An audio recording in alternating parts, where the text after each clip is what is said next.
la story sport. Bonjour Cédric, on Bonjour parle foot avec un événement ce soir à 19h sur BFM TV. Kylian Mbappé répond aux questions de Jean-Baptiste Boursier, interview exclusive réalisée à New York. Moins de paillettes, moins de bling-bling. Il y a 48 heures, le président du PSG appelait dans la presse à plus d'humilité, au point de s'interroger sur le slogan du club « Dream bigger, rêvons plus grand ». Et pendant ce temps-là, Kylian Mbappé fait l'américain. Je devrais avoir la nationalité US. Si je cherche, je dois avoir des ancêtres dans le Far West. Roule en 4x4 comme si j'étais dans le Bronx.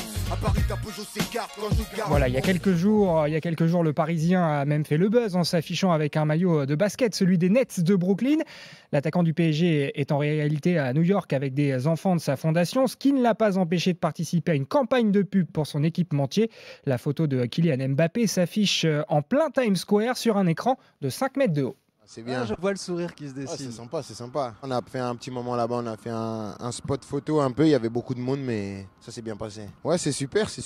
Franchement, d'avoir cette reconnaissance dans le monde entier. Voilà, les États-Unis, c'est un grand pays. J'ai toujours aimé venir ici. Donc voilà, d'avoir cette reconnaissance-là ici, dans cette belle ville de New York, c'est quelque chose de spécial. Dans cette interview, Cédric, Kylian Mbappé évoque aussi son avenir sportif. Oui, car si le champion du monde a refusé le Real Madrid pour prolonger de 3 ans au PSG il y a un mois, c'est d'abord pour remporter enfin cette fameuse Ligue des Champions. Bien sûr que la Champions League, c'est un objectif, hein, c'est l'objectif clair, affiché, annoncé. C'est ça qu'on veut. Maintenant, on sait qu'il y a un chemin. Je pense que ça repasse aussi par faire l'unanimité sur le plan national. Parce que je pense ces 2 dernières années, on ne l'a plus fait. Voilà, parce que je rappelle qu'il y a un an, c'est Lille qui a été sacré champion de France. Si Paris a récupéré son bien cette saison, il a échoué en Coupe de France.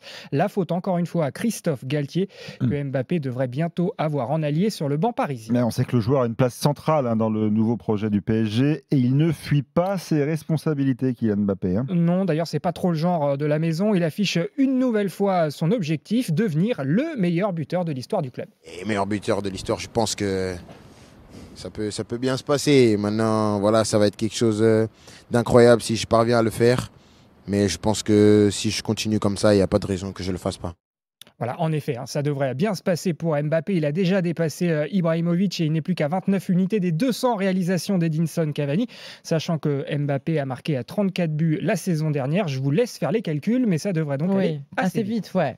Merci beaucoup Cédric. Rappelle-nous l'heure, c'est 19h. C'est 19h, voilà. TV. Interview exclusive. On sera en haut d'un building, donc dans Manhattan. C'est ce que j'avais envie de te dire. On a très envie de découvrir les images, parce que voir Mbappé à New York, quand même, c'est sûr. chouette. Et puis le reste de l'interview aussi. Oui, évidemment. Merci beaucoup Cédric.